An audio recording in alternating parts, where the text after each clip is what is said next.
This is 7 National News, and in our top story, the Coptic Orthodox Cathedral Church in Abu Dhabi has underscored its appreciation to the UAE's compassion and tolerance of building churches for the Christian community. According to news agency WAM, under the leadership of the UAE President, His Highness Sheikh Khalifa bin Zayed Al Nahyan, the church has highlighted the country's tolerance for the Christian community to freely exercise their religious beliefs. The remarks were made during a Ramadan iftar banquet hosted by the cathedral on Saturday and was attended by His Excellency Mohammed Ahmed Al Bawadi, the member of the Executive Council, along with a number of senior officials. Dubai Customs has foiled a bid by a food and beverage company to smuggle 52 million restricted-use drug tablets, including 4.2 million tablets of the tramadol drug. According to a statement from Dubai Customs, Saeed Ahmed Al-Tayr, the Senior Director of Sea Cargo Operations at Jebel Ali, stated that the seizure took place at the Jebel Ali port, and the tablets were found in a container coming in from an Asian country. Al-Tayr revealed that the seizure took place after Dubai Customs received a tip-off about the existence of tramadol tablets in the cargo. According to medical reports, tramadol can cause shortness of breath, convulsions, low blood pressure, heart failure, and even death. Meanwhile, Dr. Amin Al-Amiri, the Assistant Undersecretary for Medical Practices and Licences at the Ministry of Health and the Chairman of the Supreme National Blood Transfusion Committee in the UAE, says the use of tramadol is legal in the country, but only under proper medical supervision.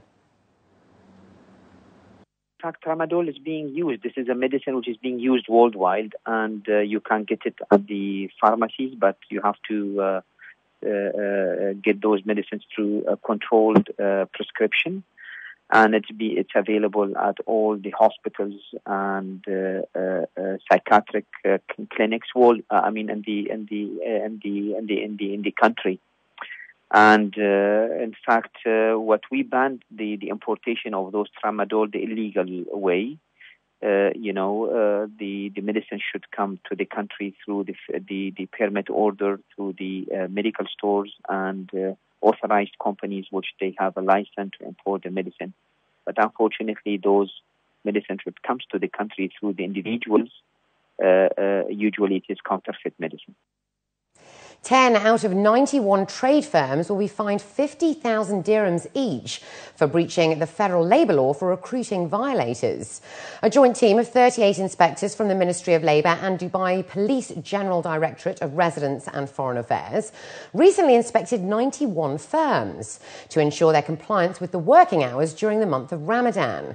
Isa Al-Zarouni, the Director of the Labour Inspection Department in Dubai, said 10 companies were found employing 14 violators, 12 of whom were sponsored by other firms, while the other 2 entered the country with a visit visa.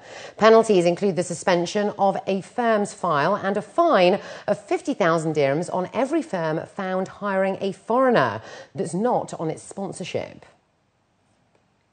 On the 14th of August, Pakistan will celebrate its 65th year of independence. In the UAE, Pakistanis make up the second largest community of expatriates, with around 1.7 million working and living in the country. According to the Pakistan Association in Dubai, the observation of this important occasion is crucial in uniting the various segments of the community, from the labourers to the professionals, as well as businessmen and women.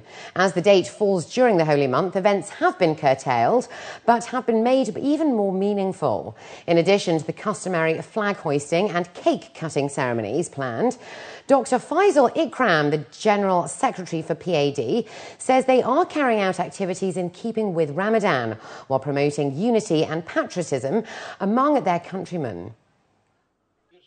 We have quite a few activities. We've had distribution of food packages to about 450 families a week ago, and tomorrow we have a planned iftar dinner with a pre-iftar health check clinic. We have about 150 to 200 laborers invited especially for this event, just to give out a message that the whole community is together during this time of the year. We have about 3 hospitals participating in this event. They'll be doing free health checks with blood pressure, sugar and cholesterol checks for all the participants. And after the iftar dinner, we'll have free gift hampers distributed to the laborers. We do have, in a few days' time, an event where we'll be distributing Eid gifts to the needy community here in UAE. A study was recently conducted across the UAE to help breastfeeding mothers keep themselves and their babies in optimal health, particularly during the month of Ramadan. The Sharjah Baby Friendly Emirate campaign was one of several studies undertaken worldwide to investigate the effects of the 4-week fasting period. According to the Mawajhi Primary Healthcare Clinic, the team responsible for the study, the results provided food for thought for mothers across the country. A thorough testing process included milk samples taken from healthy breastfeeding mothers during and after Ramadan. It was discovered that fasting did not significantly affect the level of macronutrients such as proteins, carbohydrates and fat.